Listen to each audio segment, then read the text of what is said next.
Alpha classes દુધરેજમાં આપ સૌનું હાર્દિક સ્વાગત છે।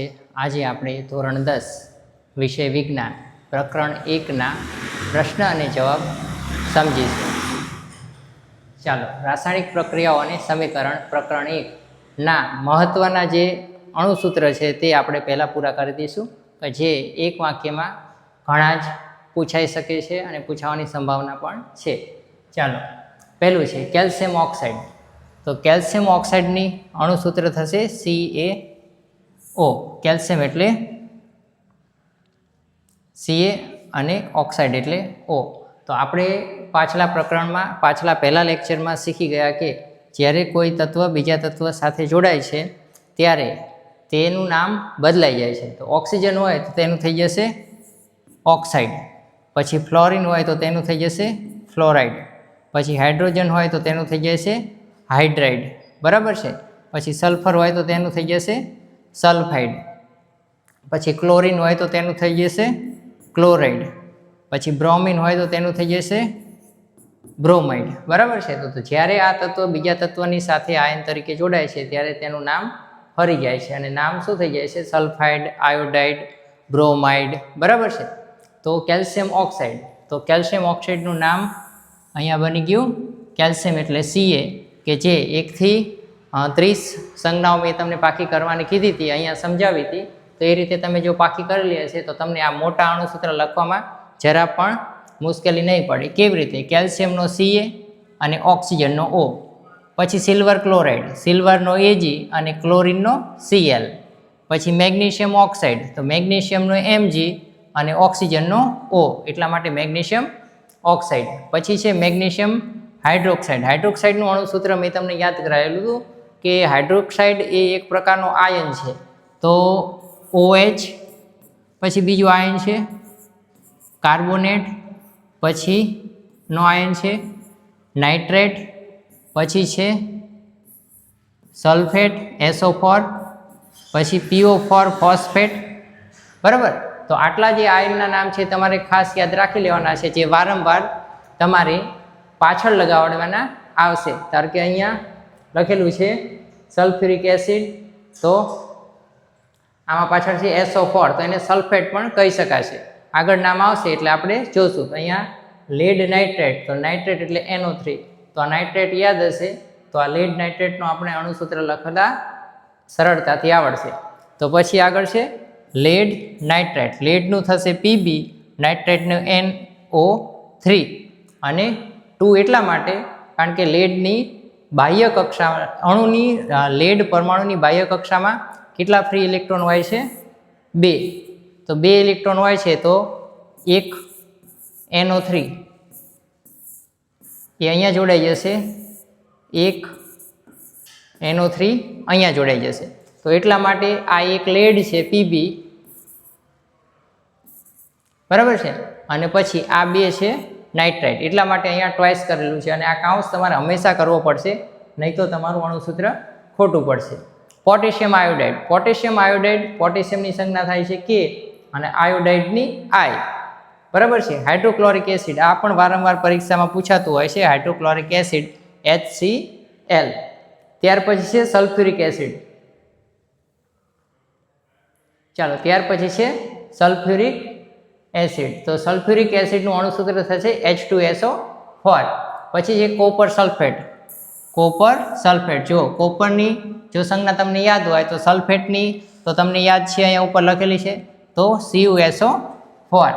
પછી આયર્ન સલ્ફેટ, તો આયર્ન સલ્ફેટમાં FeSO4। પછી સોડિયમ ક્લોરાઇડ, તો સોડિયમની થઈ જશે Na અને ક્લોરિનની Cl।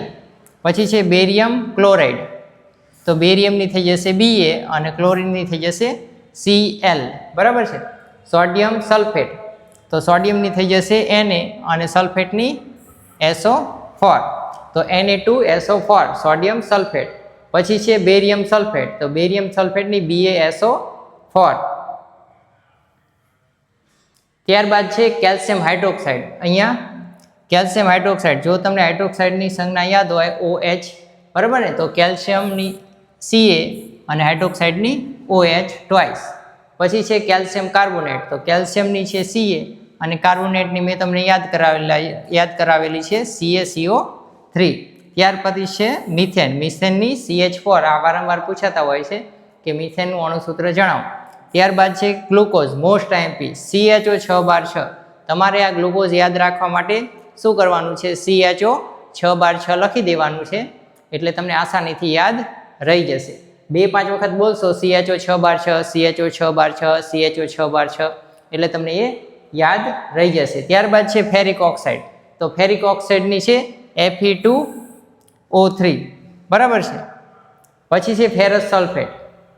તો ફેરસ સલ્ફેટની FeSO4 7H2O. આ છે વોટર ઓફ ક્રિસ્ટલાઇઝેશન. કયું છે? Water of crystallisation. તેનો મિનિંગ એવો થાય છે કે કોઈ પદાર્થની અંદર થોડા પ્રમાણમાં પાણી હશે, થોડા પ્રમાણમાં પાણીના અણુઓ હશે, તો એક FeSO4 અણુ સાથે 7 પાણીના અણુ હશે તેવું કહેવા માંગે છે. એટલે આને કહેવાય છે વોટર ઓફ ક્રિસ્ટલાઇઝેશન. પછી છે સલ્ફર ડાયોક્સાઇડ. જો સલ્ફરની S, ડાયો એટલે 2 અને ઓક્સાઇડ એટલે ઓક્સિજન.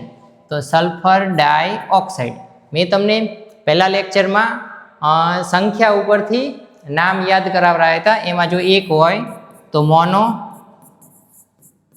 2 હોય તો ડાયો અને 3 હોય તો ટ્રાયો અથવા ટ્રેટ. તો સલ્ફર ડાયોક્સાઇડ તો એની થાય SO2. પછી સલ્ફર ટ્રાયોક્સાઇડ તો SO3. પછી છે ઝિંક ઓક્સાઇડ તો ZNO અને કળીચૂનો. કળીચૂનો એ જો વૈજ્ઞાનિક ભાષામાં આપણે એને કહીશું કેલ્શિયમ ઓક્સાઇડ અને સાદી ભાષામાં કહીશું કળીચૂનો. બરાબર છે. તો તમને પૂછે કળીચૂનાનું અણુસૂત્ર લખો તો તમારે CaO લખવાનું છે. જો તમને પૂછે કેલ્શિયમ ઓક્સાઇડ તો પણ તમારે એનું અણુસૂત્ર લખવાનું છે CaO.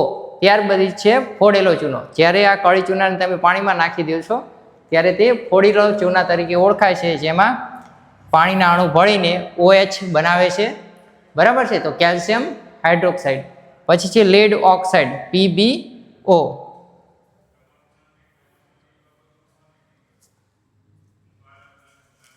ચાલો પછી છે સિલ્વર બ્રોમાઇડ. સિલ્વરનું Ag અને બ્રોમિનનું Br.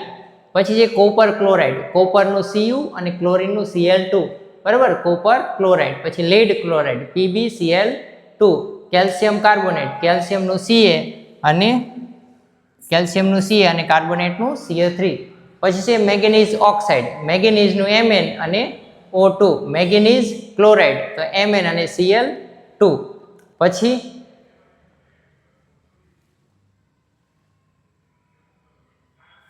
થોડા પ્રશ્ન છે, મોસ્ટ આઈએમપી પ્રશ્ન છે, તમારે વારંવાર પૂછાતા હોય છે, તો તે તમે ધ્યાનથી સાંભળજો અને પાકા કરી લેજો. અને આ બધા જ પ્રશ્નના જવાબ તમારે હરેક પાઠના હું આવી રીતે તમને બધા પ્રશ્ન ટાઈમ ટુ ટાઈમ આપતો રહીશ. જ્યારે આપણે લેક્ચર પાઠ પ્રકરણ પૂરા કરશું ત્યારે તો તમારે આ બધા પ્રશ્નના જવાબ લખી લેવાના છે અને એક બુક તૈયાર કરવાની છે. અને એ બુકની અંદર એકડે 1 થી લઈ અને છેલ્લા પાઠ સુધીના બધા પ્રશ્ન અને જવાબ લખવાના છે.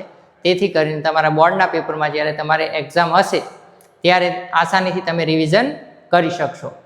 તો પહેલું છે પ્રવાહી ધાતુ. પ્રવાહી ધાતુ, ધાતુના ગુણધર્મ શું છે કે ધાતુના ગુણધર્મ છે કે તે પ્રવાહી હોતું નથી, કણ હોય છે. પણ આ એક એવી ધાતુ છે અપવાદ કે જે કેવી છે? પ્રવાહી છે. તો એને કહીશું આપણે મર્ક્યુરી પારો.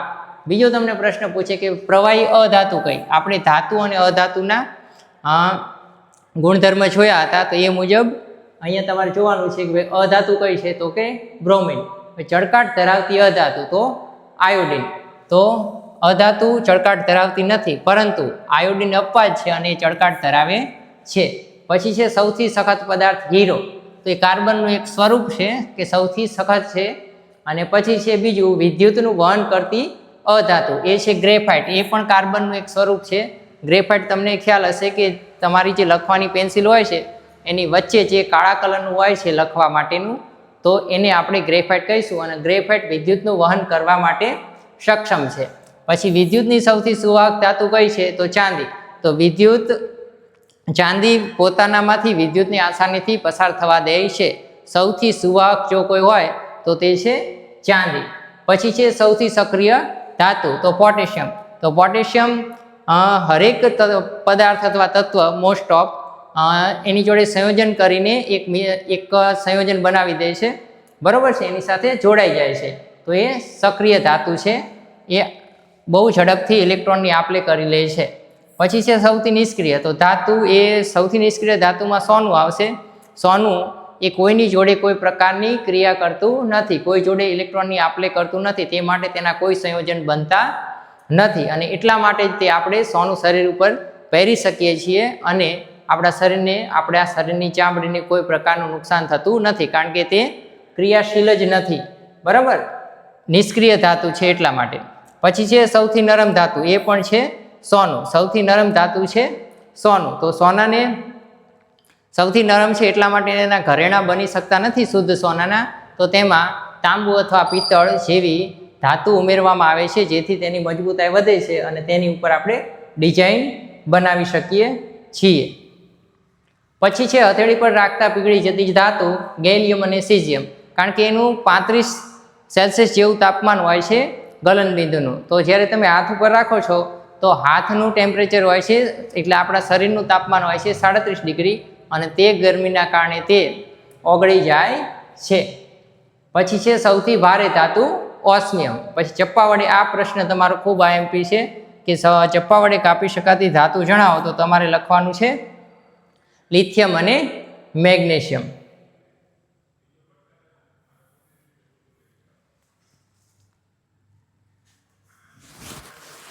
ચાલો પછી આપણે પ્રશ્નના જવાબ છે. પહેલો પ્રશ્ન છે પદાર્થની અવસ્થા જણાવો, તો પદાર્થની 5 અવસ્થા છે: ઘન, પ્રવાહી, વાયુ, પ્લાઝ્મા અને બોઝ-આઇન્સ્ટાઇન કંડક્શન, બરાબર છે. પછી બીજો પ્રશ્ન છે આવર્ત કોષ્ટકના પહેલા સમૂહને. આપણે પહેલા લેક્ચરમાં આવર્ત કોષ્ટક વિશે થોડું ઘણું સમજાતા, એમાં થોડી ઘણી મેં તમને જાણકારી આપી હતી. એના 18 સમૂહ છે, 7 આવર્ત છે. પહેલા સમૂહને આપણે કહીશું આલ્કલી ધાતુ, બીજા સમૂહને કહીશું આપણે આલ્કલી અર્થ મેટલ, 17મા સમૂહને કહીશું આપણે હેલોજન, અને 18મા સમૂહને આપણે કહીશું નોબલ ગેસ. નોબલ ગેસ કોઈ જોડે ક્રિયા કરતા નથી, કારણ કે તેના બાહ્ય કક્ષા જે હોય છે નોબલ ગેસની, તે સંપૂર્ણપણે ઇલેક્ટ્રોનથી ભરેલી હોય છે, માટે તેની કોઈ ઇલેક્ટ્રોન આપવાનો પણ હોતો નથી અને કોઈ ઇલેક્ટ્રોન લેવાનો પણ હોતો નથી. એટલા માટે નોબલ ગેસ કોઈ પ્રકારની કોઈ પદાર્થ જોડે ક્રિયા કરતા નથી, એટલા માટે એનું નામ નોબલ ગેસ રાખવામાં આવેલું છે. તો આવર્ત કોષ્ટકને પહેલા સમૂહને શું કહે છે? તો આવર્ત કોષ્ટકના પહેલા સમૂહને આલ્કલી ધાતુ કહે છે. આલ્કલી ધાતુ એટલે શું? તો આલ્કલી ધાતુ એટલે એવી ધાતુ જે પાણીમાં દ્રાવ્ય હોય છે. તો પહેલા સમૂહની બધી ધાતુ લગભગ પાણીમાં દ્રાવ્ય છે, માટે આપણે તેને કહીશું આલ્કલી ધાતુ. આવર્ત કોષ્ટકના બીજા સમૂહને શું કહે છે? તો આવર્ત કોષ્ટકના બીજા સમૂહને આલ્કલી અર્થ મેટલ કહે છે. આને અર્થ મેટલ કહેવાનું કારણ શું? કારણ કે અર્થ મેટલ જે છે, અર્થ એટલે જમીન, તો જમીનમાંથી જે ધાતુ નીકળે છે તેને આપણે આલ્કલી અર્થ મેટલ કહીશું. અર્થ એટલે જમીન અને મેટલ એટલે ધાતુ. પછી છે આવર્ત કોષ્ટકના 18મા સમૂહને શું કહે છે? તો આવર્ત કોષ્ટકના 18મા સમૂહને નોબલ ગેસ કહે છે. પછી પ્રશ્ન છે આવર્ત કોષ્ટકના 17મા સમૂહને શું કહે છે? તો આવર્ત કોષ્ટકના 17મા સમૂહને હેલોજન કહે છે, જેની બાહ્ય કક્ષામાં હેલોજનના હરેક જે તત્વ છે તેની બાહ્ય કક્ષામાં 7 ઇલેક્ટ્રોન હોય છે, અને 1 ઇલેક્ટ્રોન તે ખૂબ જ તાકાતથી ગમે ત્યાંથી લઈ શકે છે, એટલા માટે તે ખૂબ જ સક્રિય છે. ક્લોરિન, બ્રોમિન, એ બધા જે છે ને, ફ્લોરિન, તો આ બધા સક્રિય છે અને એટલા માટે તેને હેલોજન કહેવામાં આવે છે. પછી છે ધાતુના ગુણધર્મ. આ તમારા ધોરણ 10નો આઈએમપી પ્રશ્ન છે કે ધાતુના ગુણધર્મ જણાવો, તો તમારે 5-7 ધાતુના ગુણધર્મ લખવા પડશે. એમાં પહેલું છે ધાતુ ચળકાટ ધરાવે છે, ધાતુ સખત હોય છે, ધાતુ રણકાર ઉત્પન્ન કરે છે. તો જ્યારે તમે બીજી વસ્તુ તેની સાથે અથડાવો છો ત્યારે તેમાં રણકાર ઉત્પન્ન થાય છે.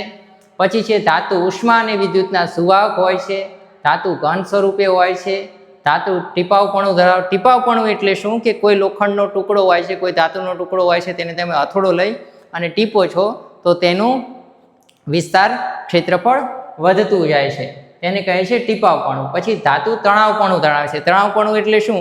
કે ધાતુને તમે જ્યારે ગરમ કરો છો ત્યારે તે થોડી પ્રવાહી અવસ્થામાં આવે છે, અને તેથી તેને ખેંચીને તાર સ્વરૂપે આપણે બનાવી શકીએ છીએ. ધાતુના આ ગુણધર્મને શું કહે છે? તણાવપણ. પછીનો છે ધાતુની બાહ્ય કક્ષામાં મુક્ત ઇલેક્ટ્રોન હોય છે. હવે તમારે બધા વિદ્યાર્થી મિત્રોએ ખાસ ધ્યાન રાખવાનું છે કે જ્યારે પણ તમે પ્રશ્ન લખો છો, પ્રશ્નનો જવાબ લખો છો પેપરની અંદર, ત્યારે હંમેશા આવી રીતે પોઈન્ટ વાઇઝ જ લખવાનો છે અને હરેક પોઈન્ટની વચ્ચે 2 પોઈન્ટની વચ્ચે એક લીટી તમારે જગ્યા છોડવાની છે, તો તેનાથી તમારું પેપર સરસ ફિનિશિંગ વાળું દેખાશે. ચાલો પછી છે અર્ધધાતુ. હવે આવર્ત કોષ્ટકમાં આપણે એક બાજુ ધાતુ અને એક બાજુ અધાતુ, ઉપરની સાઈડ હતી અધાતુ અને આ બાજુની સાઈડ હતી ધાતુ અને વચ્ચે જે હતી 7 એ હતી અર્ધધાતુ. તો અર્ધધાતુને તમારે પૂછે કે ભાઈ અર્ધધાતુ એટલે શું, ત્યારે તમારે લખવાનું છે કે ધાતુ અને અધાતુ બંનેના જે ગુણધર્મ ધરાવતા હોય તેવા પદાર્થને તેવા તત્વને શું કહે છે, અર્ધધાતુ કહે છે. પછીનો પ્રશ્ન છે અર્ધધાતુની સંખ્યા અને નામ જણાવો. તો અર્ધધાતુ 7 છે, બોરોન એટલે B, silicon Si, arsenic As, germanium Ge, antimony Sb, ટેલ્યુરિયમ Te, polonium Po. તો આ જે 7 છે 7 તમારે યાદ રાખવાની છે, તમારે વારંવાર આ પ્રશ્ન પૂછાતો હોય છે. ત્યાર પછી છે મેગ્નેશિયમની પટ્ટીને હવામાં સળગાવવાની પ્રક્રિયા જણાવો. તો અહીંયા તમારે લખવાનું છે મેગ્નેશિયમની પટ્ટીને હવામાં સળગાવતા તે સફેદ રંગની જ્યોતથી ઝગારા મારતી સળગે છે તથા રાખ તરીકે મેગ્નેશિયમ ઓક્સાઇડ આપે છે. તો આ જે તમારી ટેક્સ્ટ બુક છે તેનો બેઠો આવી જ રીતે આપેલી વ્યાખ્યા છે, તો તે તમારે યાદ કરી લેવાની છે, લખી લેવાની છે અને પછી તેનું રિવિઝન કરવાનું છે. મેગ્નેશિયમ પ્લસ ઓક્સિજન એટલે મેગ્નેશિયમ ઓક્સાઇડ. પછી એ જ વસ્તુને તમે લખો છો નામથી, તો મેગ્નેશિયમની સંજ્ઞા છે Mg, ઓક્સિજનની O2 અને મેગ્નેશિયમ ઓક્સાઇડની MgO, મેગ્નેશિયમ ઓક્સાઇડ.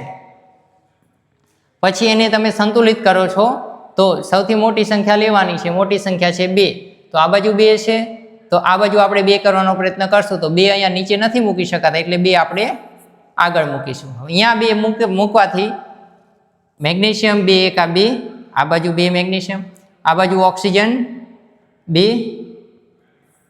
બરાબર છે. હા, તો હવે થઈ ગયું છે ઓક્સિજન 2 એકા 2. તો આ સમીકરણ સંતુલિત થઈ ગયું છે. સમીકરણ સંતુલિત થયા પછી પણ આપણે S, G અને S આના વિશે આગળ હમણાં પ્રશ્નમાં જોશું કે S એટલે સોલિડ, સોલિડ એટલે ઘન, G એટલે ગેસ, ગેસ એટલે લિક્વિડ, સોલિડ એટલે ઘન.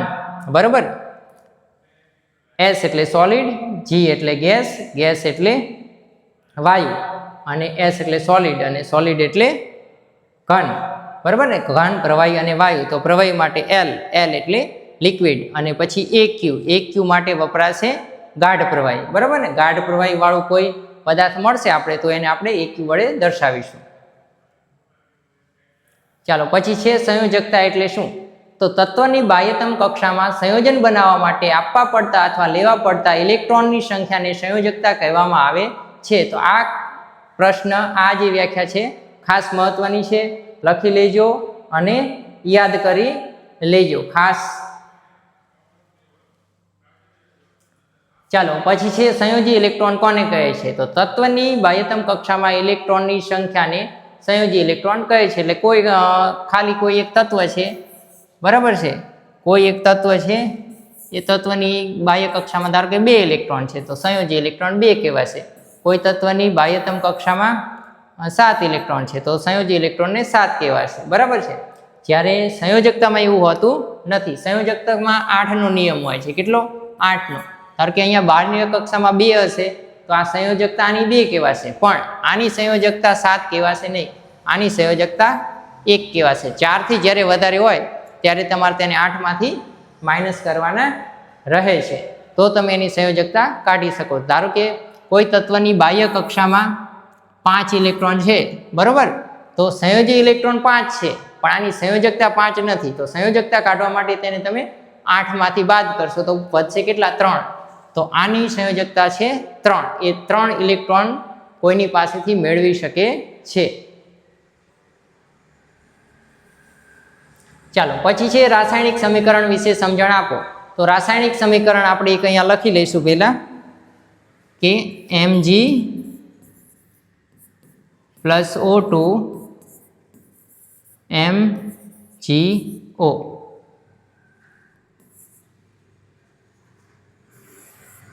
બરાબર છે. તો શું લખેલું છે? રાસાયણિક સમીકરણમાં પ્રક્રિયકોને ડાબી બાજુ દર્શાવવામાં આવે છે તો ડાબી બાજુ એટલે આ છે ડાબી બાજુ આપણે પ્રક્રિયક દર્શાવેલા છે. ઓકે, બે કે તેથી વધુ પ્રક્રિયક હોય તો તેની વચ્ચે સરવાળાની નિશાની. ઓકે, અહીંયા સરવાળાની બે થી વધુ પ્રક્રિયક છે માટે વચ્ચે સરવાળાની નિશાની છે. ત્યારબાદ રાસાયણિક સમીકરણમાં નિપજોને જમણી બાજુ દર્શાવવામાં આવે છે. નિપજને જમણી બાજુ દર્શાવી છે. હા, ઓકે. પછી શું છે, પ્રક્રિયક અને નિપજની વચ્ચે તીર બનાવવામાં આવે છે, જેમાં તીરની નિશાની નિપજ તરફ હોય છે. હા, તો આ સમીકરણ છે, આ તીરની નિશાની નિપજ તરફ છે. નિપજ પણ જો બે કે તેથી વધુ હોય તો તેને સરવાળા દ્વારા દર્શાવવામાં આવે છે. ધારો કે અહીંયા આપણે એક લેવી AgCl, એને સૂર્યપ્રકાશ આપશો તો Ag પ્લસ Cl2 આ છૂટું પડી જશે. બરાબર છે. તો અહીંયા જો બે નિપજ મળી છે આપણને, આ એક પ્રક્રિયક હતો, તો અહીંયા પણ સરવાળાની નિશાની તમારે મૂકવી પડે છે.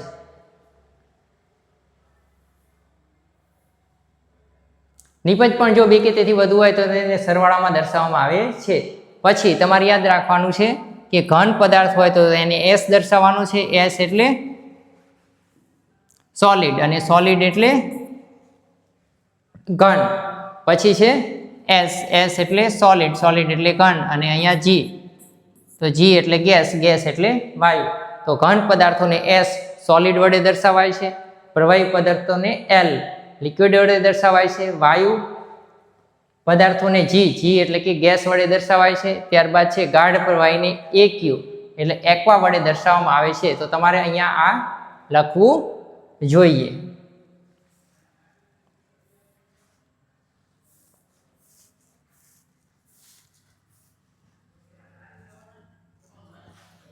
ચાલો, પછી છે રાસાયણિક પ્રક્રિયાના ઉદાહરણ આપો. તો રાસાયણિક પ્રક્રિયાના આ પ્રશ્ન તમારો IMP રહેશે, કારણ કે આપણા પાઠનું નામ જ છે રાસાયણિક પ્રક્રિયાઓ અને સમીકરણો. તો તમને ખાસ પૂછી શકે કે રાસાયણિક પ્રક્રિયાના ઉદાહરણ આપો, તો તમારે શું શું લખવાનું છે કે દૂધનું દહીં થવું, લોખંડને કાટ લાગવો, વનસ્પતિમાં ખોરાકનું સર્જન થવું, દ્રાક્ષનું આથવણ, ખોરાકનું રંધાવું, ખોરાકનું પાચન થવું, સજીવોમાં શ્વસન, મીણબત્તીનું સળગવું અને મેગ્નેશિયમની પટ્ટીનું હવામાં સળગવું. આ બધા રાસાયણિક પ્રક્રિયાના ઉદાહરણ છે જે તમારે 5 થી 7 પોઈન્ટ પરીક્ષામાં લખવાના રહેશે.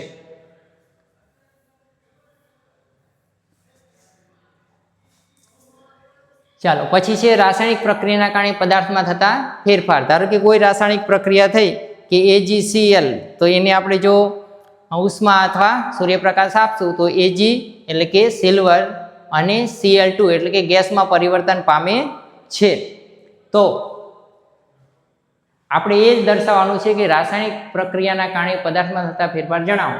તો રાસાયણિક પ્રક્રિયા થાય તો આપણે AgCl જેવી રીતે છૂટું પડે છે, એક બની જાય છે સોલિડ અને બીજું બની જાય છે ગેસ. તો કયા કયા પરિવર્તન થાય છે? તો ઘન, પ્રવાહી અને વાયુના પરિવર્તન થાય છે. પછી ઘણી વખત રંગમાં પરિવર્તન આવે છે, વાયુનો ઉદ્ભવ થાય છે, તાપમાનમાં પરિવર્તન આવે છે. કોઈ વસ્તુ હોય ગરમ થઈ જાય, ધારો કે તમે કળી ચૂનો હોય છે, તમે જે ચમક ચૂનો ધોરાડ કરવા માટે વાપરો છો ઘરમાં દિવાલને સફેદ કરવા માટે, તેને જો તમે પાણીમાં નાખો છો ત્યારે એ પાણીની સાથે સંયોજન બનાવીને ઉષ્મા ઉત્પન્ન કરે છે.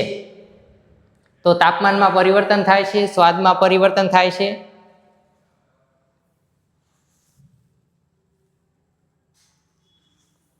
બરાબર છે. પછી છે માળખાગત સમીકરણ કોને કહે છે? ઉદાહરણ આપો. જે અસંતુલિત સમીકરણમાં રાસાયણિક સૂત્રોને સંક્ષિપ્તમાં લખવામાં આવે છે તેવા સમીકરણને માળખાગત સમીકરણ કહે છે. એટલે એની અંદર પરમાણુના જે બંને બાજુ સરખા હોવા જોઈએ તે સરખા હશે નહીં, તેને સાદી રૂપે લખેલું હશે, જેને આપણે માળખાગત સમીકરણ કહીશું. પછી તેને આપણે સંતુલિત કરવું પડશે. આ સમીકરણ સંતુલિત નથી. આ માળખાગત સમીકરણ છે. જુઓ, આમાં ઓક્સિજન 2 છે, અહીંયા ઓક્સિજન 1 જ છે, એટલા માટે આ સંતુલિત નથી અને એને કહેવામાં આવે છે માળખાગત સમીકરણ. ત્યારબાદ છે દળ સંચયનો નિયમ. ખાસ યાદ રાખજો, દળ સંચયનો નિયમ વારંવાર પૂછી શકે છે કે શું છે? કોઈ પણ રાસાયણિક પ્રક્રિયામાં દ્રવ્યનું સર્જન કે વિનાશ થઈ શકતો નથી, જેને દળ સંચયનો નિયમ કહે છે. ત્યાર પછી છે રાસાયણિક સમીકરણને શા માટે સંતુલિત કરવું જરૂરી છે? તો એ દળ સંચયના નિયમના કારણે જરૂરી છે, કારણ કે કોઈ જગ્યાએ કોઈ એક તત્વ છે, બરાબર ને, એક બાજુ AgCl છે, તો AgCl ને તમે ગમે એટલું છૂટું પાડશો તો તેમાંથી કાર્બન નીકળશે નહીં. તો દળ સંચયનો નિયમ જ એવું કહે છે કે ભાઈ કોઈ પદાર્થ છે તો તેની અંદરના તત્વનો નાશ પણ નથી થતો અને તેનું સર્જન પણ થતું નથી, તેટલા માટે આપણે સમીકરણને સંતુલિત કરવાનું હોય છે. તો સમીકરણને સંતુલિત કરવા માટે આપણે નીચે જોશું કેવી રીતે સંતુલિત કરી શકાય છે. બીજું કે એની જરૂર એટલા માટે હોય છે કે એક બાજુ જો નિપજમાં ઓક્સિજન પ્રક્રિયકમાં 3 ઓક્સિજન છે ટોટલ, તો નિપજમાં પણ ટોટલ 3 ઓક્સિજન જ હોવા જોઈએ તો એને સંતુલિત કહી શકાય છે. કોઈપણ રાસાયણિક પ્રક્રિયામાં દ્રવ્યનું સર્જન કે વિનાશ થઈ શકતો નથી, જેને દળ સંચયનો નિયમ કહે છે. તેથી રાસાયણિક સમીકરણમાં રહેલા પ્રક્રિયકો અને નિપજનું દળ સમાન રાખવા માટે સમીકરણ સંતુલિત કરવું પડે છે. એટલે મેં તમને જેમ વાત કરી એમ જે કંઈ અંદર તત્વ હશે એ તત્વ બંને બાજુ સરખા હોવા જોઈએ, નિપજ અને પ્રક્રિયક બંનેમાં. માટે રાસાયણિક સમીકરણમાં પ્રક્રિયક અને નિપજ બંને તરફના તત્વના પરમાણુની સંખ્યા સમાન કરવી પડે છે. ત્યાર પછી છે સમીકરણ સંતુલિત કરો. જ્યારે તમારે આવો પ્રશ્ન આવે સમીકરણ સંતુલિત કરો ત્યારે સૌથી પહેલા જોઈ લેવાનું કે સૌથી મોટી સંખ્યા કઈ છે. અહીંયા આપણને દેખાય છે 2, તો અહીંયા ઓક્સિજન 2 છે તો આ બાજુ ઓક્સિજન 2 કરવાનો પ્રયત્ન કરવાનો. તો આ ઓક્સિજનને 2 કરવા માટે અહીંયા બગડો નથી લખી શકાતો એટલે આપણે બગડો આગળ લખો. તો અહીંયા મેગ્નેશિયમ બદલાઈ ગયા છે, મેગ્નેશિયમ અહીંયા 1 છે, અહીંયા મેગ્નેશિયમ 2 છે, તો આપણે મેગ્નેશિયમને અહીંયા આપણે 2 કરી દીધા છે. તો અહીંયા મેગ્નેશિયમ 2, અહીંયા મેગ્નેશિયમ 2, અહીંયા ઓક્સિજન 2, અહીંયા ઓક્સિજન 2. અહીંયા કોઈને એમ થાય કે ઓક્સિજન 1 છે તો ના, અહીંયા એકડો હોય છે તો 2 એકા 2, તો ઓક્સિજન થઈ ગયા 2. અને પછી તમારે એને સોલિડ લિક્વિડ ફોર્મમાં દર્શાવવાનું હોય છે. તો આ છે S એટલે સોલિડ, મેગ્નેશિયમ સોલિડ હશે, ઘન હશે, આ હશે ગેસ, બરાબર, વાયુ હશે, અને આ હશે સોલિડ મેગ્નેશિયમ ઓક્સાઇડ, ઘન સ્વરૂપે હશે. એવી જ રીતે બીજું સમીકરણ છે આપણી પાસે NaHCl. આમાં સૌથી વધારે જે તત્વ છે તેની આગળ આપણે અહીંયા હાઇડ્રોજન છે, બરાબર છે, તો હાઇડ્રોજનને આપણે સમાન કરવાનો પ્રયત્ન કરીશું. તો હાઇડ્રોજનને સમાન કરવા માટે અહીંયા પાછળ બગડો આપણે લખી શકતા નથી એટલે બગડો આપણે આગળ લખો. તો અહીંયા ક્લોરીન પણ બદલાઈ ગયા, અહીંયા ક્લોરીન, અહીંયા L કેપિટલ થઈ ગયો છે, સ્મોલ આવશે, તો 2 એકા 2 ક્લોરીન બદલાઈ ગયા. તો અહીંયા ક્લોરીન એક જ છે, તો હવે આપણે શું કર્યું, ક્લોરીનને 2 કરવા માટે અહીંયા આગળ બગડો મૂક્યો, પછી ક્લોરીનને આગળ કરવા બગડો મૂક્યો તો ક્લોરીન તો સરખા થઈ ગયા, હાઇડ્રોજન પણ સરખા થઈ ગયા, પણ સોડિયમ બદલાઈ ગયા છે. તો સોડિયમને સરખા કરવા માટે આપણે અહીંયા બીજા સ્ટેપમાં, ત્રીજા સ્ટેપમાં અહીંયા બગડો મૂકી દીધો. હવે સોડિયમ 2 છે, હાઇડ્રોજન 2 છે, આ બાજુ 2 2 અને ક્લોરીન આ બાજુ 2, આ બાજુ ક્લોરીન 2, અને પછી એને સોલિડ લિક્વિડ ફોર્મમાં લખી દેવાનું છે. તો અહીંયા S એટલે સોલિડ ઘન હશે, સોડિયમ, લિક્વિડ એટલે પ્રવાહી હશે, અને અહીંયા સોલિડ એટલે ઘન હશે, અને ગેસ એટલે કે વાયુ હશે. ત્યાર પછી છે સમીકરણ C. તો આ જે સમીકરણ છે આ પણ ઘણી વખત પરીક્ષામાં પૂછતા હોય છે. તો આમાં સૌથી મોટો આંક છે 4, તો ઓક્સિજન 4 છે, આ બાજુ ઓક્સિજન કેટલા છે, 1 જ છે, તો અહીંયા આપણે 4 મૂકશું તો ઓક્સિજન થઈ ગયા 4. ચાલો, અહીંયા ઓક્સિજન થઈ ગયા છે 4 અને અહીંયા ઓક્સિજન છે 4, અને પછી અહીંયા હાઇડ્રોજન 4 દુ 8 થઈ ગયા છે. તો અહીંયા હાઇડ્રોજનને 4 કરવા માટે આપણે ચોગડો આગળ મૂકશું. તો 4 દુ 8 હાઇડ્રોજન, અહીંયા પણ 4 દુ 8 હાઇડ્રોજન, ઓક્સિજન 4, ઓક્સિજન 4, અને પછી લોખંડ એક બાકી રહી ગયું છે. અહીંયા લોખંડ છે 3, Fe ફેરસ એટલે કે આયરન, તો એને આગળ આપણે તગડો મૂકી દઈશું. તો હવે સમીકરણ સંતુલિત થઈ ગયેલું છે. 3 લોખંડ, 3 લોખંડ, 4 દુ 8 હાઇડ્રોજન, 4 દુ 8 હાઇડ્રોજન, 4 એકા 4 ઓક્સિજન, અને 4 ઓક્સિજન. પછી છે સોલિડ લિક્વિડ ફોર્મમાં એને લખવાનું છે. S એટલે ઘન, L એટલે પ્રવાહી, S એટલે સોલિડ, અને G એટલે ગેસ એટલે વાયુ, બરોબર છે. હવે આપણા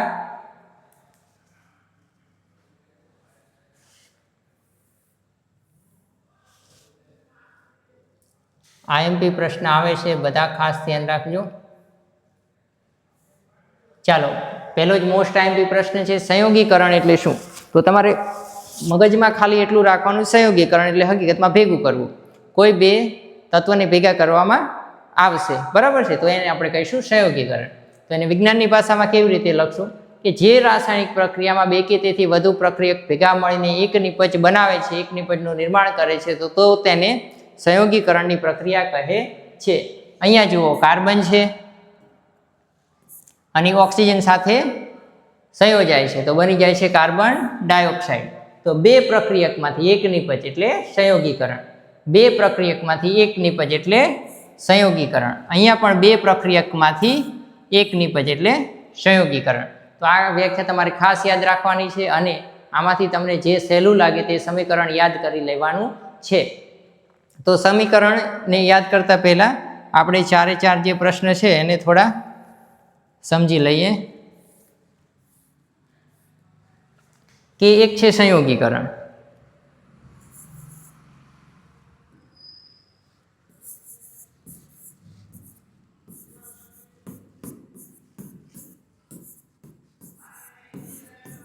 પછી એમાં જ આવશે વિઘટન. પછી આવશે વિસ્થાપન અને પછી આવશે દ્વિવિસ્થાપન. તો જો તમે જ્યારે કોઈ સ્કૂલની અંદર જાઓ છો ત્યારે તમારો કોઈ મિત્ર નથી, બધા તમારી માટે નવા છે. તમારી બાજુમાં બેઠેલો એક વિદ્યાર્થી તે પણ તમારી જેમ નવો છે. હવે તમે બાજુમાં થોડી વાર બેસો છો, થોડી વારમાં તમે તેના મિત્ર બની જાઓ છો.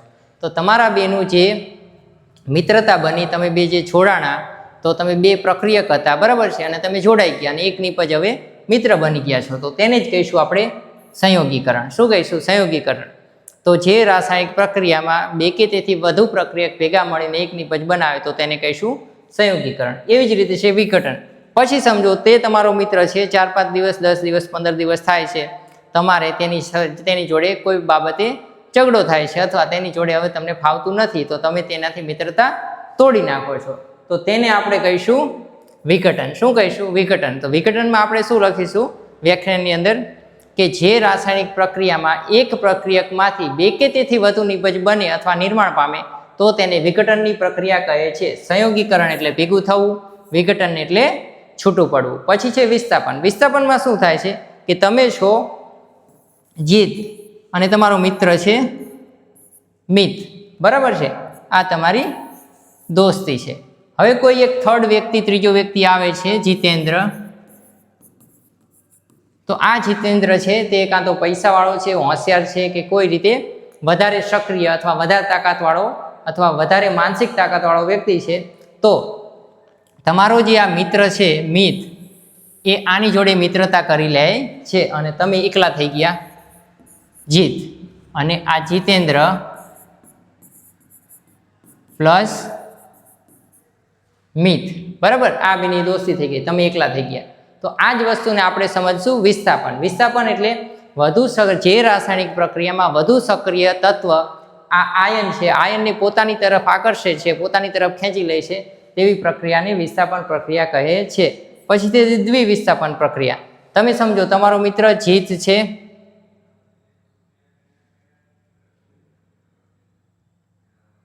જીત અને મિત, બરાબર ને, આ બે મિત્ર છે.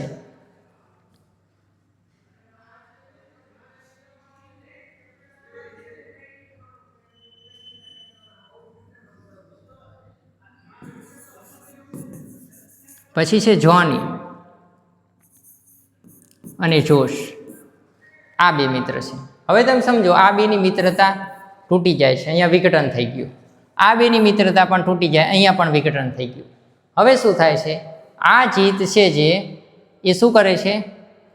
આ મિત છૂટી ગયો છે તો એ જોડાઈ જાય છે જોશ જોડે. તો જીત પ્લસ જોશ, આ બેની મિત્રતા થઈ ગઈ. હવે આ જોની શું કરે છે? મિત જે એકલો પડેલો હતો તેની જોડે મિત્રતા કરી લે છે. તો તમે આમાં જુઓ દ્વિવિસ્થાપન થયેલું જોવા મળે છે. વિસ્થાપનની જે વ્યાખ્યા હતી તે જ અહીંયા લાગુ પડે છે, પણ આ બે વખત થાય છે, બરોબર, એક જ સાથે બે વખત થાય છે, એટલા માટે આનું નામ છે દ્વિવિસ્થાપન. તો જે રાસાયણિક પ્રક્રિયામાં આયનોની આપલે થતી હોય તો તેવી રાસાયણિક પ્રક્રિયાને શું કહે છે? દ્વિવિસ્થાપન કહેવામાં આવે છે. આ આયન પાછળવાળા જે છે તેને તમારે આયન સમજવાના છે, બરાબર. તો આવી રીતે ચારે ચાર વ્યાખ્યા આવશે, એ આપણે અત્યારે મેં તમને સાદી ભાષામાં થોડી સમજાવી છે. ચાલો પછીનો પ્રશ્ન છે કેલ્શિયમ ઓક્સાઇડની પાણી સાથેની પ્રક્રિયા સમજાવો. તો કેલ્શિયમ ઓક્સાઇડ ખૂબ જ ઉગ્ર રીતે પાણી સાથે પ્રક્રિયા કરીને ફોડેલો ચૂનો કેલ્શિયમ હાઇડ્રોક્સાઇડ બનાવે છે અને પુષ્કળ પ્રમાણમાં ઉષ્મા ઉત્પન્ન કરે છે. તેનું રાસાયણિક સમીકરણ છે આ કેલ્શિયમ ઓક્સાઇડ અને સોલિડ ઘન સ્વરૂપે છે, પછી H2O પાણી સ્વરૂપે લિક્વિડ, પછી કેલ્શિયમ હાઇડ્રોક્સાઇડ એક્વા સ્વરૂપે અને ઉષ્મા ઉત્પન્ન કરે છે. ત્યાર પછી છે પાણીનું વિદ્યુત વિભાજન સમજાવો. પાણીનું વિદ્યુત વિભાજન આપણે કરવા માટે શું કરવાનું છે? જુઓ, એક પ્લાસ્ટિકના બીકરમાં તળિયે 2 છિદ્ર પાડી છિદ્રમાં બૂચ લગાવીને તેમાં કાર્બન એટલે કે ગ્રેફાઇટના વિદ્યુત ધ્રુવને લગાવો. બંને કાર્બનના સળિયા ઉપર કસનળી ઊંધી ગોઠવો. બીકરમાં આવી રીતે તમારે કંઈક કરવાનું છે.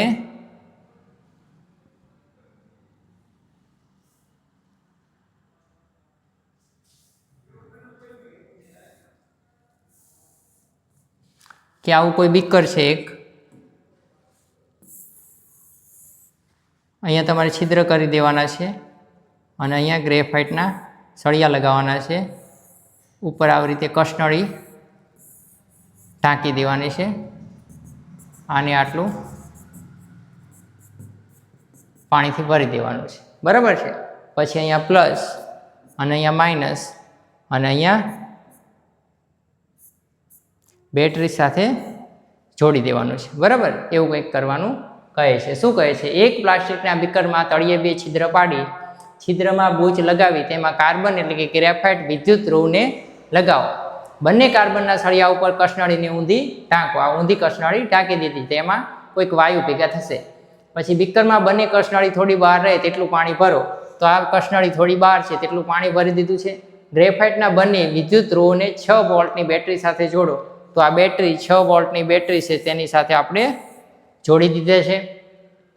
વિદ્યુત વિભાજન દરમિયાન પછી અહીંયા બેટરી તમે જ્યારે ચાલુ કરશો અહીંયા સ્વિચ દ્વારા, તો શું થશે? તારની અંદરથી વિદ્યુત પ્રવાહ પસાર થશે અને આ બંને કસનળીમાં જુદા જુદા વાયુ ઉત્પન્ન થશે. તો વિદ્યુત વિભાજન દરમિયાન દ્રાવણમાં ડૂબેલા કાર્બનના સળિયા કે જેની ઉપર રાસાયણિક પ્રક્રિયા થાય છે તેને વિદ્યુત ધ્રુવ કહે છે. તો આ જે કાર્બનના સળિયા છે 2, એને આપણે વિદ્યુત ધ્રુવ કહીશું. પાણીના વિદ્યુત વિભાજન દરમિયાન એનોડ વિદ્યુત ધ્રુવ પર ઓક્સિજન વાયુ, તો એનોડ ઉપર ઓક્સિજન વાયુ અહીંયા ભેગો થાય છે O2 અને અહીંયા વાયુ ભેગો થાય છે H2. પાણીના વિદ્યુત વિભાજન દરમિયાન કેથોડ વિદ્યુત ધ્રુવ ઉપર હાઇડ્રોજન વાયુ ઉત્પન્ન થાય છે H2O લિક્વિડ ફોર્મમાં, H2 પ્લસ O2 ગેસ ફોર્મમાં.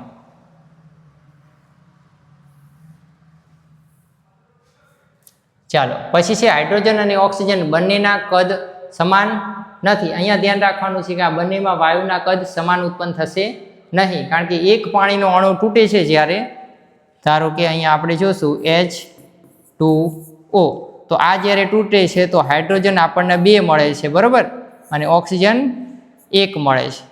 તો એક ઓક્સિજન રહી નથી શકતો એટલે આ કેટલા હશે? 2, બરાબર છે.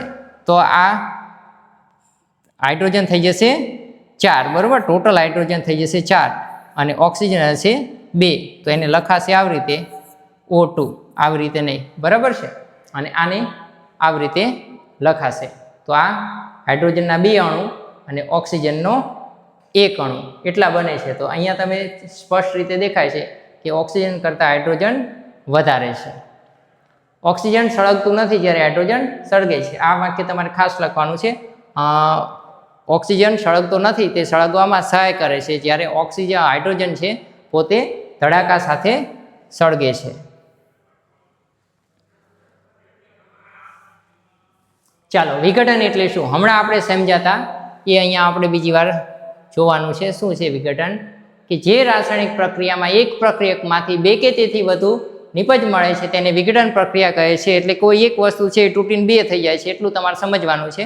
એને તમારે વિજ્ઞાનની ભાષામાં આવી રીતે લખી શકાય કે જે રાસાયણિક પ્રક્રિયામાં એક પ્રક્રિયકમાંથી 2 કે તેથી વધુ નિપજ મળે છે તો તેને વિઘટન પ્રક્રિયા કહે છે. AgCl અહીંયા ઉપર સૂર્યપ્રકાશ લખી દેવાનું અને Ag અને Cl એટલે કે વાયુ છૂટો પડે છે.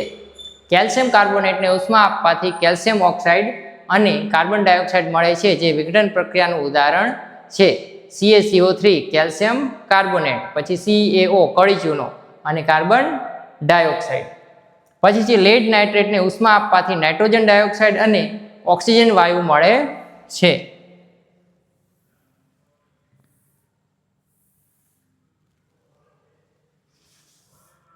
ચાલો, ઉષ્મીય વિઘટન. આ વિઘટનનો જ એક પાર્ટ છે, બરાબર છે. તમારે એમાં ખાલી એક ઉષ્મા શબ્દ લગાડવાનો છે કે જે રાસાયણિક પ્રક્રિયામાં પ્રક્રિયકને ઉષ્મા આપતા, બસ આ એક શબ્દ લગાડવાનો છે કે પ્રક્રિયકને ઉષ્મા આપતા તેમાંથી 2 કે તેથી વધુ નિપજ મળે તો તે પ્રક્રિયાને ઉષ્મીય વિઘટન કહે છે. ધારો કે આ કેલ્શિયમ કાર્બોનેટ છે, એને તમે જો ગરમ કરશો તો કેલ્શિયમ ઓક્સાઇડ અને કાર્બન ડાયોક્સાઇડ અલગ થઈ જશે, બરાબર છે. પછી પ્રકાશ રાસાયણિક વિઘટન કોને કહે છે? આમાં પણ એટલું જ છે કે તમારે ઉષ્માની જગ્યાએ સૂર્યપ્રકાશ લખી દેવાનું છે. જે રાસાયણિક પ્રક્રિયામાં પ્રક્રિયકને સૂર્યપ્રકાશ આપતા તેમાંથી 2 કે તેથી વધુ નિપજ મળે છે તો તે પ્રક્રિયાને પ્રકાશ રાસાયણિક વિઘટન કહે છે. AgCl અહીંયા ઉપર લખી દેવાનું સૂર્યપ્રકાશ, બરાબર છે. તો AgCl ને સૂર્યપ્રકાશ આપશું તો સિલ્વર અને ક્લોરીન વાયુ ગેસ તરીકે આપણને મળે છે. ચાલો, પછીનો પ્રશ્ન છે વિસ્થાપન. વિસ્થાપન એટલે જે રાસાયણિક પ્રક્રિયામાં વધુ સક્રિય તત્વ આયનોને પોતાની તરફ આકર્ષે છે તેને વિસ્થાપન પ્રક્રિયા કહે છે. આમાં તમારે સક્રિયતા શ્રેણીનો અભ્યાસ કરવો પડશે કે કયું તત્વ વધારે સક્રિય છે, જે આપણે ચોથા પાઠમાં શીખીશું. Fe એટલે કે લોખંડ, બરાબર છે. લોખંડ કેવું છે? એકલું છે, બરાબર. પણ લોખંડ કોપર કરતા વધારે સક્રિય છે એટલે એનો આ સલ્ફેટ આયન પોતાની તરફ લઈ જાય છે, ખેંચી લે છે તાકાતથી, તો એ થઈ જાય છે FeSO4 આયન સલ્ફેટ અને કોપરને કરી દે છે એકલું, બરાબર. તો આ પ્રક્રિયા છે વિસ્થાપન. એવી જ રીતે ઝીંક કોપર સલ્ફેટ, તો ઝીંક સલ્ફેટ અને કોપર અલગ. પછી અહીંયા છે લેડ, અહીંયા છે કોપર ક્લોરાઇડ, તો આ લેડ ક્લોરાઇડ થઈ ગયું અને કોપરને કરી દીધું અલગ. તો આ કોપર એ ઓછું સક્રિય છે આ 3 કરતા, એટલા માટે આ એને વિસ્થાપન કરી શકે છે. પછી છે દ્વિવિસ્થાપન. ચાલો, જે રાસાયણિક પ્રક્રિયામાં પ્રક્રિયકોની વચ્ચે આયનોની આપલે થતી હોય તો તેને દ્વિવિસ્થાપન પ્રક્રિયા કહે છે. ચાલો, Na2SO4 BaCl2 BaSO4 NaCl, બરાબર. તો આ છે સોડિયમ સલ્ફેટ, આ બેરિયમ ક્લોરાઇડ. તો આ બની ગયું બેરિયમ સલ્ફેટ અને આ બની ગયું સોડિયમ ક્લોરાઇડ એટલે કે મીઠું NaCl.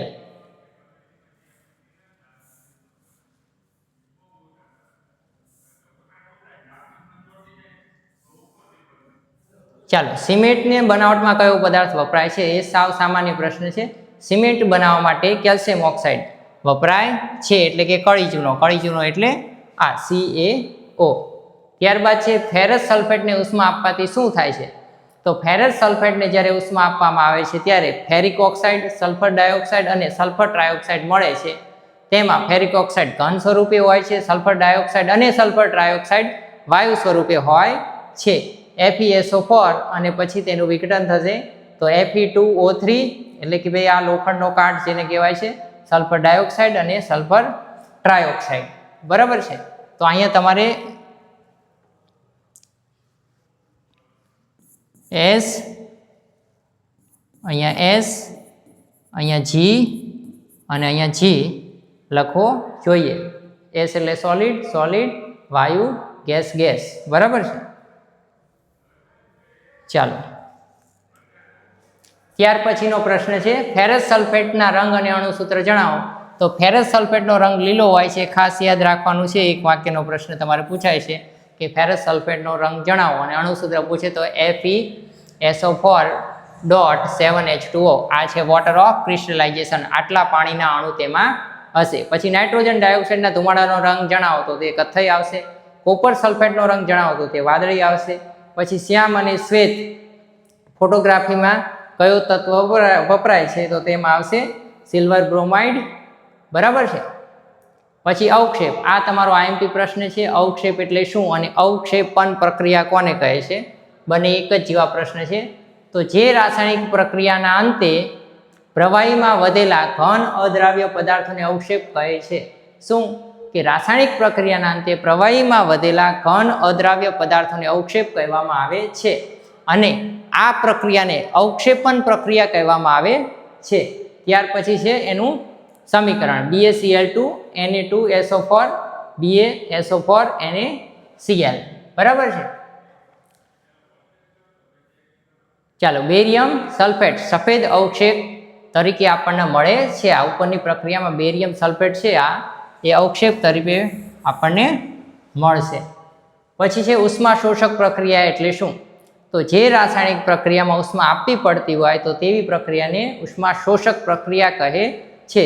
કારણ કે મેગ્નેશિયમની પટ્ટીને હવામાં સળગાવી તો આપણે એને ઉષ્મા આપી છે, એટલા માટે મેગ્નેશિયમની પટ્ટીને હવામાં સળગાવવાની પ્રક્રિયાને આપણે ઉષ્મા ક્ષેપક નહીં ઉષ્મા શોષક પ્રક્રિયા કહીશું.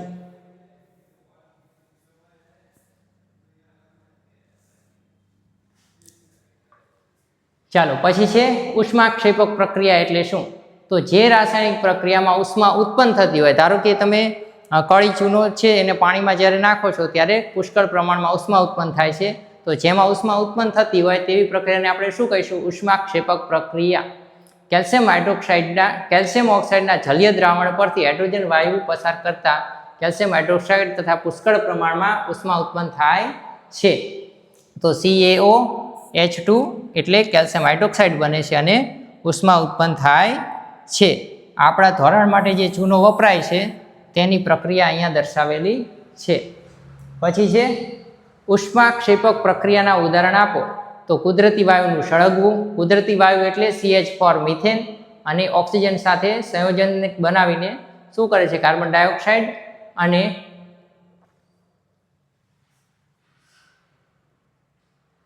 હાઇડ્રોજન વાયુ આપે છે. પછી પ્રાણીઓમાં શ્વસન. બરાબર છે. તો પ્રાણીમાં શ્વસન જે થાય છે, આ જે ગ્લુકોઝનું અણુસૂત્ર હતું એ અણુસૂત્ર આપણું શરીર શ્વસન દરમિયાન તોડે છે અને કાર્બન ડાયોક્સાઇડ ઉત્પન્ન કરે છે, પાણી ઉત્પન્ન કરે છે અને ઉર્જા ઉત્પન્ન કરે છે. પછી વનસ્પતિનું વિઘટન થઈ ખાતર બનવું. પછીનો પ્રશ્ન છે શ્વસન એ ઉષ્માક્ષેપક પ્રક્રિયા છે, સમજાવો. આ તમારો પ્રશ્ન થોડોક મોટો છે. મનુષ્ય જીવનને જીવવા માટે ઉર્જાની જરૂર છે. હા, બધાને ઉર્જાની જરૂર હોય જ છે. ત્યાર પછી છે આપણે જે ખોરાક ખાઈએ છીએ તેમાંથી આપણને ઉર્જા મળે છે. હા, ખોરાકમાંથી આપણને ઉર્જા મળે છે. પાચન દરમિયાન ખોરાક વધુ સરળ પદાર્થોમાં વિભાજિત થાય છે. ઉદાહરણ તરીકે ભાત, બટાકા અને બ્રેડમાં કાર્બોદિત પદાર્થો હોય છે. આ કાર્બોદિત પદાર્થોનું વિભાજન થઈ ગ્લુકોઝ બને છે. આ ગ્લુકોઝ આપણા શરીરના કોષમાં રહેલા ઓક્સિજન સાથે સંયોજાઈને ઉર્જા પૂરી પાડે છે. આ ઉપરનું જે સમીકરણ હતું આ એ જ છે ગ્લુકોઝનું તૂટવું અને ઉર્જાનું ઉત્પન્ન થવું. ચાલો, પછી થોડા નાના પ્રશ્ન છે. કોપરને કેવા રંગનો કાટ લાગે છે? તો કાળા રંગનો કાટ લાગે છે, કોપર ઓક્સાઇડ. લોખંડને કેવા રંગનો કાટ લાગે છે? તો કથ્થઈ રંગનો કાટ લાગે છે. ચાંદીને કેવા રંગનો કાટ લાગે છે? તો કાળા રંગનો કાટ લાગે છે. તાંબાને કેવા રંગનો કાટ લાગે છે? તો લીલા રંગનો કાટ લાગે છે. પછી ઓક્સિડેશન એટલે શું? તો જે રાસાયણિક પ્રક્રિયામાં ઓક્સિજન મેળવે અને હાઇડ્રોજન ગુમાવે તેવી રાસાયણિક પ્રક્રિયાને શું કહે છે? ઓક્સિડેશન પ્રક્રિયા કહે છે. કોપર અને ઓક્સિજન, તો બની ગયું કોપર ઓક્સાઇડ. અહીંયા આને ઓક્સિજન મેળવો છે એટલા માટે આ ઓક્સિડેશન પ્રક્રિયા છે. ઓક્સિડેશન એટલે ઓક્સિજન મેળવવો અને રિડક્શન એટલે ઓક્સિજન ગુમાવવો. આટલું સિમ્પલ તમારે યાદ રાખવાનું.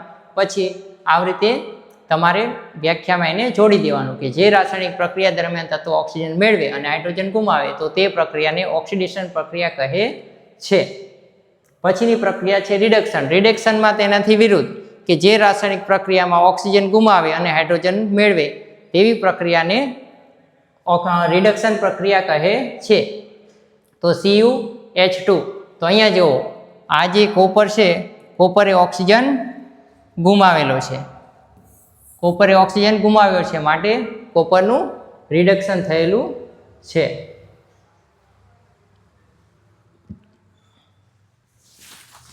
ચાલો, પછી છે રેડોક્સ. રેડોક્સમાં આપણે શું લખીશું કે રેડોક્સ પ્રક્રિયા એટલે એવી પ્રક્રિયા જેમાં રિડક્શન અને ઓક્સિડેશન બંને થતું હોય તેવી પ્રક્રિયાને આપણે રેડોક્સ પ્રક્રિયા તરીકે ઓળખીશું. જે રાસાયણિક પ્રક્રિયામાં એક તત્વનું ઓક્સિડેશન થાય છે અને બીજા તત્વનું રિડક્શન થાય છે તો તે પ્રક્રિયાને રેડોક્સ પ્રક્રિયા કહેવામાં આવે છે. કોપર ઓક્સાઇડ છે અને હાઇડ્રોજન વાયુ સાથે સંયોજન બનાવે તો કોપર અલગ થઈ જાય છે અને હાઇડ્રોજન ઓક્સિજન જોડે જોડાઈને પાણી બનાવે છે. કોપરનું થયું છે રિડક્શન અને હાઇડ્રોજનનું થયું છે ઓક્સિડેશન. તો આ બીજા 3 સૂત્ર છે ZNO. આમાં ઝીંકનું થયું છે રિડક્શન, ઓક્સિજન ગુમાવ્યો છે એટલા માટે, અને કાર્બનનું થયું છે ઓક્સિડેશન કારણ કે એને ઓક્સિજન મેળવેલો છે. અહીંયા મેંગેનીઝ Mn એટલે મેંગેનીઝ, તો એનું થયું છે રિડક્શન, અને અહીંયા હાઇડ્રોજનનું થયું છે ઓક્સિડેશન, એને ઓક્સિજન મેળવો છે. ઓક્સિજન મેળવીને H2O પાણી બની ગયું છે. પછીનો પ્રશ્ન છે ઉદ્દીપક એટલે શું? આ પણ એક IMP પ્રશ્ન છે, ઘણી વખત પૂછાતો હોય છે. તો જે પદાર્થ રાસાયણિક પ્રક્રિયાની ઝડપમાં વધારો કે ઘટાડો કરે છે તેવા પદાર્થને આપણે ઉદ્દીપક કહીશું. એની સ્પીડ અથવા વધારે છે અથવા ઘટાડે છે. ત્યાર પછી છે ક્ષારણ. તો હવામાં રહેલા ભેજ અને એસિડ વગેરેના હુમલા દ્વારા પદાર્થનું ક્ષયન થાય છે તેને ક્ષારણ કહે છે. એક સાદી વ્યાખ્યા છે, બરાબર. લોખંડની કથ્થઈ કલરનો કાટ લાગે છે, આ બધું તમારે ક્ષારણ તરીકે છે, એટલે આપણે આમાં લખી શકીશું. આ 4 જે આગલા પ્રશ્ન હતા એના જવાબ સીધા લખેલા છે. કોપરને કાળા રંગનો કાટ લાગે છે, ચાંદીને કાળા રંગનો કાટ લાગે છે, તાંબાને લીલા કલરનો કાટ લાગે છે. ક્ષારણના કારણે લોખંડમાંથી બનેલી દરેક વસ્તુને નુકસાન થાય છે. તો અત્યાર સુધી આપણી પાસે જેટલી વસ્તુઓ છે તો એ બધી લગભગ લોખંડની હોય છે, અને એને આપણે બચાવવા માટે ઘણો બધો ખર્ચો કરવો પડે છે. તેની ઉપર ગ્રીસ લગાવવાનો ખર્ચો, કલર કરવાનો ખર્ચો, અથવા ગેલ્વેનાઇઝ કરીને તેને કાટપ્રૂફ બનાવવાનો ખર્ચો પણ થતો હોય છે. તો લોખંડની કાટ લાગતો અટકાવવા માટે તેને રંગ કરવામાં આવે છે. લોખંડની કાટ ન લાગે તે માટે તેના પર ઝીંકનું પાતળું સ્તર લગાડવાની પદ્ધતિને ગેલ્વેનાઇઝેશન કહે છે. તો આટલા તમારે પ્રશ્ન અને એના જવાબ આવી રીતે પોઈન્ટ વાઇઝ લખવાના છે, અને હરેક 2 પોઈન્ટની વચ્ચે તમારે 1 લીટીની જગ્યા છોડવાની છે. હવે પ્રશ્ન છે ખોરાપણું એટલે શું? તો ખાવાના પદાર્થ જેવા કે તેલ અને ચરબીને લાંબા સમય સુધી રાખી મૂકવામાં આવે છે ત્યારે તેનું ઓક્સિડેશન થઈ ખોરા બની જાય છે, સ્વાદ બદલાય છે અને વાસ આવવા લાગે છે, તેને ખોરાપણું કહે છે. ત્યાર પછીનો પ્રશ્ન છે ખોરાપણું અટકાવવાના ઉપાય જણાવો. તો ખોરાક ભરેલા પાત્રને હવાચુસ્ત, તો કોઈ વસ્તુ છે જેને તમારે નથી બગડવા દેવી તો તેને હવાચુસ્ત શું કરી દેવાનું છે? પેક કરી દેવાનું છે. ત્યાર પછી છે ખાવાના પદાર્થમાં એન્ટીઓક્સિડન્ટ ઉમેરવા. ખાવાની બેગમાં નાઇટ્રોજન જેવો નિષ્ક્રિય વાયુ ભરવો. તો આપણે જે બધા પેકેટ્સ આવે છે બધી વસ્તુ ખાવાના, બરાબર છે, તો એ બધા પેકેટની અંદર આપણને એવું લાગે હવા ભરેલી છે, પણ એ હવા નહીં, એ મોટા ભાગનો નાઇટ્રોજન હોય છે, જેના કારણે આપણી ખાવાની વસ્તુ બગડતી નથી. ત્યાર પછીનો પ્રશ્ન છે એન્ટીઓક્સિડન્ટ એટલે શું? તો એન્ટીઓક્સિડન્ટ એટલે પદાર્થનું ઓક્સિડેશન થતું અટકાવે તેવા પદાર્થોને શું કહેવામાં આવે છે? એન્ટીઓક્સિડન્ટ. અને આ પ્રશ્ન તમારે એન્ટાસિડ વાળા પ્રશ્ન જોડે ઇન્ટરચેન્જ ન થઈ જાય, તેના જવાબમાં એ જવાબ અહીંયા ન લખાઈ જાય, તેનું ખાસ ધ્યાન રાખજો. તો આગળ આપણે એક પ્રશ્ન ભણશું એન્ટાસિડ એટલે શું? તો એન્ટાસિડ અને એન્ટીઓક્સિડન્ટ બંને પ્રશ્ન અલગ છે, બંનેના જવાબ પણ અલગ છે, ખાસ તમારે ધ્યાન રાખવાનું છે. તો પદાર્થનું ઓક્સિડેશન થતું અટકાવવા માટે વપરાતા પદાર્થોને એન્ટીઓક્સિડન્ટ કહેવામાં આવે છે. ચાલો,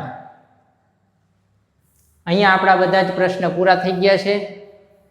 અને હવે કે ભાઈ આપણે દરેક વિડીયોની અંદર જમણા હાથ ઉપર આપણે પાછળનો વિડીયો હશે એની લિંક હશે, અને ડાબા હાથ ઉપર ઉપરની સાઈડ જે હવેનો વિડીયો આવવાનો છે તેની લિંક હશે. તો તે તમને પ્લેલિસ્ટમાં આરામથી મળી જશે, અને આ બધા વિડીયો લિંક વાઇઝ ચાલશે. તો ખાસ તમે અમારી સાથે જોડાયેલા રહેજો, અમારી ચેનલને સબસ્ક્રાઈબ કરજો, અને તમને જો આ વિડીયો પસંદ હોય અથવા બીજા કોઈ વિડીયો પસંદ હોય તો તે બધા જ વિડીયોમાં લાઈક શેર કરજો, બરાબર છે.